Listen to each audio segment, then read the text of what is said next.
Hi hello ಎಲ್ರಿಗೂ hi hello ಎಲ್ರಿಗೂ ನಮಸ್ಕಾರ. ವೆಲ್ಕಮ್ ಬ್ಯಾಕ್ ಟು KPSC ಸಂದೇಶ. ಇವತ್ತು ನಾವು ಒಂದು ಹೊಸ ವಿಡಿಯೋ ಸರಣಿಯನ್ನ ಸ್ಟಾರ್ಟ್ ಮಾಡ್ತಾ ಇದ್ದೀವಿ. ಇದು ಗ್ರಾಮಾಡಳಿತ ಅಧಿಕಾರಿ ಅಂದ್ರೆ ವಿಲೇಜ್ ಅಡ್ಮಿನಿಸ್ಟ್ರೇಟಿವ್ ಆಫೀಸರ್. ಇದಕ್ಕಿಂತ ಮುಂಚೆ ಇದನ್ನ ವಿಲೇಜ್ ಅಕೌಂಟೆಂಟ್ ಅಂತ ಕರೀತಾ ಇದ್ರು.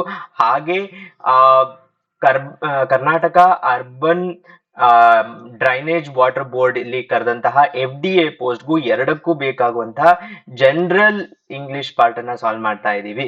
ಸೊ ಈ ವಿಡಿಯೋ ಸೀರೀಸ್ ಅಲ್ಲಿ degrees of objective, idioms and phrases, synonyms related questions ಅನ್ನ ಸಾಲ್ವ್ ಮಾಡ್ತೀವಿ. ಇದು ಪೇಪರ್ 2 ಕಮ್ಯುನಿಕೇಶನ್ ಪೇಪರ್ಗೆ ನಿಮ್ಗೆ ಹೆಲ್ಪ್ ಆಗುತ್ತೆ. ನನ್ನ ಹೆಸರು ಸಂದೀಪ್ ದೇಶಪಾಂಡೆ. ಸೊ ಮೊದಲನೆಯದಾಗಿ ಕ್ವೆಶನ್ ನಂಬರ್ 66 ಮತ್ತು 67 ನಲ್ಲಿ fill in the blanks with most appropriate degree of comparison ಅಂತ ಕೊಟ್ಟಿದ್ದಾರೆ. So Krishnaraja Wodeyar was one of the dash kings of Mysore. ಇಲ್ಲಿ ನೋಡ್ಬೋದು, ಅವರ ಭಾವಚಿತ್ರವನ್ನ ಹಾಕಿದೀವಿ. ಸೊ ಇವರ ಕೃಷ್ಣರಾಜ ಒಡೆಯರ್ ಅವರು one of the dash great, greatest, greater, most great ಅನ್ನೋ ಡಿಗ್ರಿ ಪಾಸಿಟಿವ್ ಡಿಗ್ರಿಯಾ, ಕಂಪ್ಯಾರಿಟಿವ್ ಡಿಗ್ರಿಯಾ, ಸೂಪರ್ಲೇಟಿವ್ ಡಿಗ್ರಿಯಾ ಅಂತ ಕೇಳ್ತಾ ಇದ್ದಾರೆ. ಸೊ ಒಂದು ವಿಷಯ ಹೇಳ್ಬೇಕು ಸ್ಪರ್ಧಾರ್ಥಿಗಳೇ, ಇಷ್ಟಕ್ಕೆ ಮುಂಚೆ ನಾವು ಮಾಡಿದಂತ ಮ್ಯಾರಥಾನ್ ಕ್ಲಾಸ್ ಅಲ್ಲಿ ಸೂಪರ್ಲೇಟಿವ್ ಡಿಗ್ರಿಯನ್ನ ಕವರ್ ಮಾಡಿದಾಗ ನಾವು ಒಂದು ಟ್ರಿಕ್ ಅನ್ನ ಕಲ್ತ್ಕೊಂಡಿದ್ವಿ. ಏನಪ್ಪಾ ಆ ಟ್ರಿಕ್ ಅಂತ ಅಂದ್ರೆ, ಆರ್ಟಿಕಲ್ ದ ಬಿಫೋರ್ ಅಡ್ಜೆಕ್ಟಿವ್ ಯಾವಾಗ ಬರುತ್ತೋ ಆವಾಗ ನಾವು ಸೂಪರ್ಲೇಟಿವ್ ಡಿಗ್ರಿಯನ್ನ ಯೂಸ್ ಮಾಡಬೇಕು ಅಂತ. ನೀವು ಹೋಗಿ ಆ ವಿಡಿಯೋನ ಚೆಕ್ ಮಾಡಬಹುದು. ಸೊ ದ ಬಂದಿರೋದ್ರಿಂದ ನಾವು ಇಲ್ಲಿ ಸೂಪರ್ಲೇಟಿವ್ ಡಿಗ್ರಿಯನ್ನ ಯೂಸ್ ಮಾಡಬೇಕು. ಸೊ ಗ್ರೇಟ್, ಗ್ರೇಟರ್, ಗ್ರೇಟೆಸ್ಟ್ ಅಂತ ಬಂದಾಗ option 2 greatest is the right answer. So ಒಂದು ಸಿಂಪಲ್ ಟ್ರಿಕ್ ಅನ್ನ ನೆನ್ಪಿಟ್ಕೊಂಡ್ರೆ ಈ ಕ್ವೆಶನ್ ಅನ್ನ ಬಹಳ ಸುಲಭವಾಗಿ ನಾವು ಸಾಲ್ವ್ ಮಾಡಬಹುದು. ಸೊ ಈ ವಿಡಿಯೋನ ನಾನು ಕಮೆಂಟ್ಸ್ ಅಲ್ಲಿ ಫಸ್ಟ್ ಕಮೆಂಟ್ ಅಲ್ಲಿ ಪಿನ್ ಮಾಡಿರ್ತೀನಿ, ನೀವು ಹೋಗಿ ನೋಡ್ಬೋದು. ನೆಕ್ಸ್ಟ್ ಅದೇ ತರದ question, Jaipur is dash than Delhi. Jaipur ಡೆಲ್ಲಿಗಿಂತ ಡ್ಯಾಶ್ ಅಂದ್ರೆ ಹಾಟ್, ಹಾಟರ್, ಹಾಟೆಸ್ಟ್. ದ್ಯಾನ್ ಅನ್ನುವುದಿದೆ ಹಾಟ್ನೆಸ್ ಬಗ್ಗೆ ಇರುವ ಪ್ರಶ್ನೆ, ಅಂದ್ರೆ ಬೇಸಿಗೆಗಾಲ ಹೇಗಿರುತ್ತೆ ಅಂತ.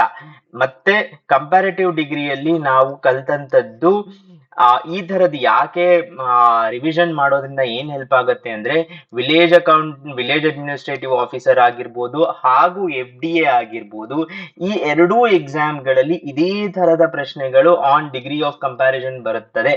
ಸೊ ಒಂದು ಸಿಂಪಲ್ ಟ್ರಿಕ್ ಅನ್ನ ನಾವು ನೆನ್ಪಿಟ್ಕೊಂಡ್ರೆ, ದ್ಯಾನ್ ಬಂದಾಗ ಯಾವಾಗ ದ್ಯಾನ್ ಬರುತ್ತದೆಯೋ ಆವಾಗ ಅಲ್ಲಿ ಕಂಪ್ಯಾರಿಟಿವ್ ಡಿಗ್ರಿ ಇರುತ್ತದೆ. ಸೊ ಹಾಟ್, ಹಾಟರ್, ಹಾಟೆಸ್ಟ್ ಅಂತ ಆದಾಗ ಹಾಟರ್ ಅನ್ನುವುದು comparative degree. So Jaipur is hotter than Delhi ಅಂತ ಆಗತ್ತೆ. Option 2 is the right answer. So ನೀವು ಈ ಟ್ರಿಕ್ ಅನ್ನ ಇಟ್ಕೊಂಡು ಮುಂದೆ ಯಾವುದೇ ಬರುವಂತಹ ಡಿಗ್ರಿ ಆಫ್ ಕಂಪ್ಯಾರಿಸನ್ ಸಾಲ್ವ್ ಮಾಡಬಹುದು. ಮುಂದಿನ ಪ್ರಶ್ನೆ, identify the correct idiom or phrase. Correct idiom ಯಾವುದು? I drink coffee once in a blue moon ಅನ್ನೋದಿದೆ. ಬ್ಲೂ ಮೂನ್ ನೀವು ನೋಡ್ಬೋದು. ಈ ತರದ ಮೂನ್ ನಾವು ಯಾವಾಗ್ಲೂ ನೋಡ್ತೀವ? ಇಲ್ಲ, ಯಾವಾಗ್ಲೂ ಒಂದ್ಸತೆ ಈ ತರದ ಮೂನ್ ಕಾಣುತ್ತೆ. So this is once in blue moon ಅಂದ್ರೆ ಯಾವಾಗ್ಲೂ ಒಂದ್ಸತೆ. I drink coffee every day ಅಲ್ಲ, ಎವ್ರಿ ಡೇ ಬ್ಲೂ ಮೂನ್ ಕಾಣುತ್ತಾ? ಇಲ್ಲ. I drink coffee twice a day, ಅದು ಅಲ್ಲ. ಯಾಕಂದ್ರೆ ಬ್ಲೂ ಮೂನ್ ಯಾವಾಗ್ಲೂ ಒಂದ್ಸತಿ ಕಾಣುತ್ತೆ ಅಂದ್ರೆ ನಾವು ಇವಾಗಷ್ಟೇ ತಿಳ್ಕೊಂಡ್ವಿ. So I drink coffee very rarely, option 3 is the right answer. I don't drink coffee ಯಾವಾಗೂ ಬರ್ದೇ ಇರೋ ಮೂನ್ ಆಗಿದೆ, ಅದು ಡೋಂಟ್ ಡ್ರಿಂಕ್ ಕಾಫಿ ಆಗಿರೋದು. So option 4 is wrong. Option 3 is the right answer. Once in a blue moon ಅನ್ನೋದು ಒಂದು idiom. Next ಪ್ರಶ್ನೆ, the English test was a piece of cake.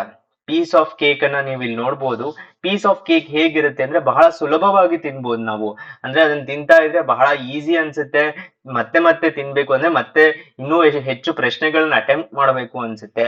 So ಬಹಳ ಈಸಿಯಾಗಿ ತಿನ್ನುವಂತದ್ದೇನು? Piece of cake. The English test was very difficult. No, making a cake is difficult, eating the cake is not difficult. So option 1 is wrong. The English test was easy ಅನ್ನೋದು ಒಂದ್ answer. Yes, that is right. The English test was boring. Piece of cake boring ಇರಲು ಸಾಧ್ಯನಾ? ಇಲ್ಲ. So option 3 is wrong. The English test was confusing. Definitely ಅಲ್ಲ. So option 2 the English test was easy, was a piece of cake ಅನ್ನೋದು ಸರಿಯಾದ ಉತ್ತರ.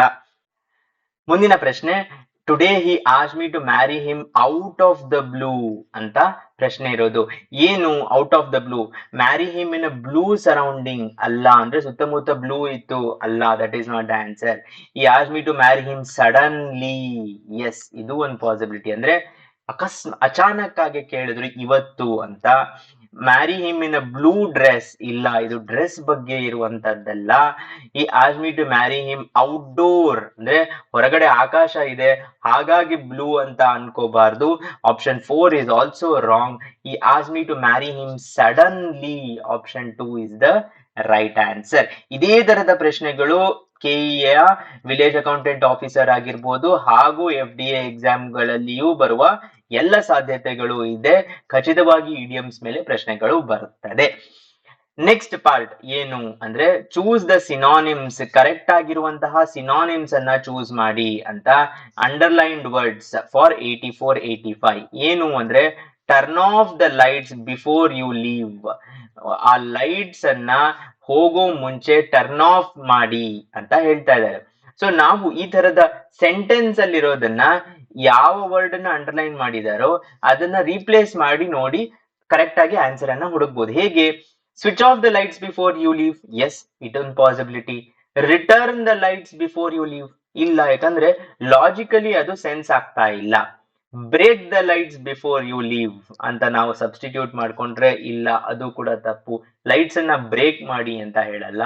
None of the above ಅಲ್ಲ, switch off ಮಾಡಿ light ಅನ್ನ ಅನ್ನೋದು ಸರಿಯಾದ ಉತ್ತರ. ಸೊ ಯಾವುದನ್ನ ಅಂಡರ್ಲೈನ್ ಮಾಡಿದಾರೋ ಆ ಜಾಗದಲ್ಲಿ ನಾವು ಸಬ್ಸ್ಟಿಟ್ಯೂಟ್ ಮಾಡ್ಕೊಂಡಾಗ ನಮ್ಗೆ ಸರಿಯಾದ ಆನ್ಸರ್ ಸಿಗುತ್ತೆ.